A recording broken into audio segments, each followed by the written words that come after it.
திருப்பத்தூர் வாணியம்பாடி சுற்றுவட்டார பகுதிகளில் பெய்த கனமழையின் காரணமாக பாலாற்றில் வெள்ளப்பெருக்கு ஏற்பட்டு அங்கே போக்குவரத்து துண்டிக்கப்பட்டிருக்கிறது. அண்மை செய்தியாக பார்த்து வருகிறோம். பெரியமேட்டை பாலாற்றில் தரைப்பாலம் அடித்து செல்லப்பட்டதால் அங்கே போக்குவரத்து துண்டிக்கப்பட்டிருக்கிறது.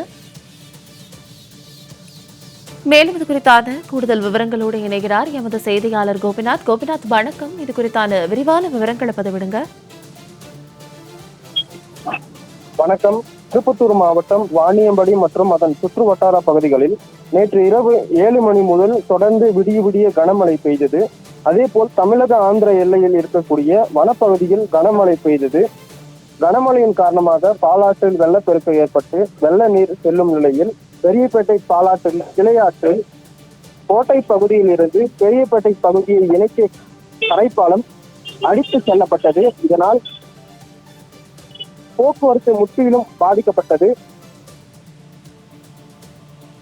இதனால் வாணியம்பாடி சுற்று வட்டார பகுதிகளான அம்பலூர், கொடையாஞ்சி உள்ளிட்ட சுமார் 20க்கும் மேற்பட்ட கிராமங்களைச் சேர்ந்த பொதுமக்கள், பள்ளி கல்லூரி மாணவர்கள் மிகவும் அவதிப்பட்டு வருகின்றனர். மேலும் வாணியம்பாடியில் இருந்து பெரியப்பேட்டை, கொடையாஞ்சி, அம்பலூர் ஆகிய பகுதிகளுக்கு செல்லக்கூடிய பொதுமக்கள் வாகனங்கள் 1 கிலோமீட்டர் தூரம் சுற்றி செல்ல வேண்டிய அவலநிலை ஏற்பட்டுள்ளது. விரிவான விவரங்களுக்கு நன்றி கோபிநாத்.